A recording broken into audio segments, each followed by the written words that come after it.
What's up, everybody? Here again we are at a trailer connection. Just watched me back into the trailer. I have a backup camera, makes it pretty easy. I know most everybody does not have that luxury. But I'm going to explain, I'm going to go over real quick basics of hooking up a trailer, what I tell everybody at orientation, and what I hope you crew leaders explain to your the people in your crew how to hook up a trailer, things to look for, check for, and make sure are in place. So we just set the trailer down onto our hitch. In this case, it's a ball style hitch. First thing I like to do is make sure my jack stands up. I'm going to make sure that hitch is locked closed. Chains are on and crossed underneath the tongue. Also learned recently that Pennsylvania is one of the few states that actually requires those chains to be crossed. It's a great reason for a DOT state trooper to pull you over if you're going down the road and don't have those chains crossed, because then he can give you a more thorough inspection. I'm going to grab my adapter for this plug quick.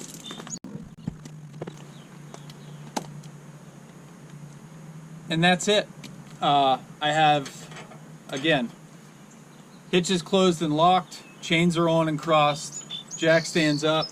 I attached my breakaway cable or dead man switch, trailer brakes, whatever you want to call it. Attach those. That has to be attached directly to the truck. Cannot be hanging on the chains. And my plug is in. So, two things that have happened recently I want to bring light to.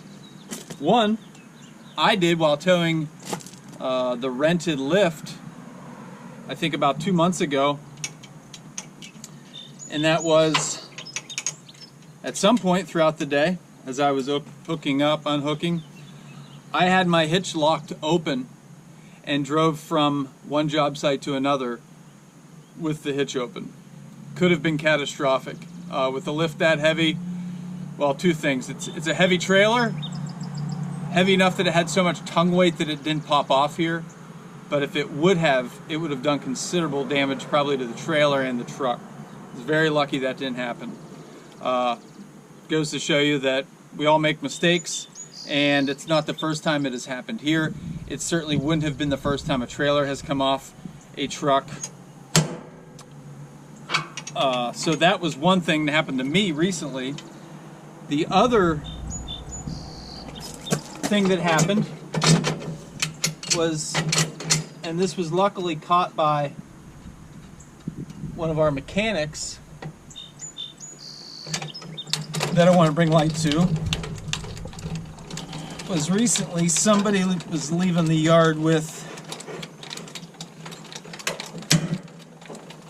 a trailer that looked similar to this.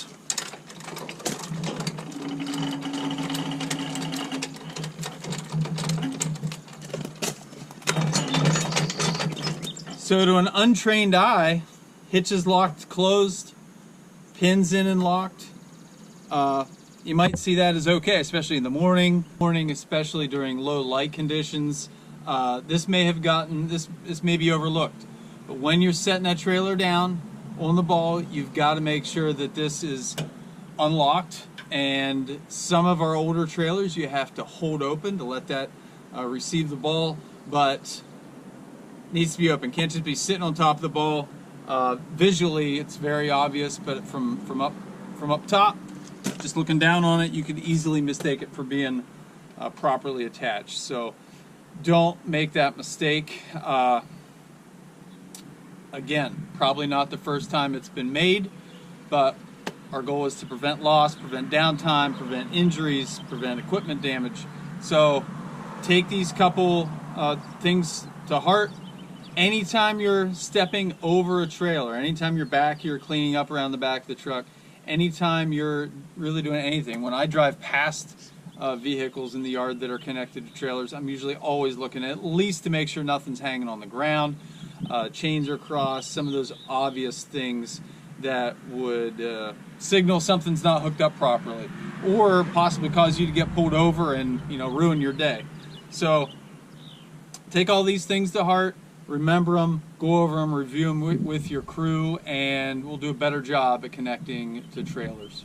All right, thanks. Have a good day.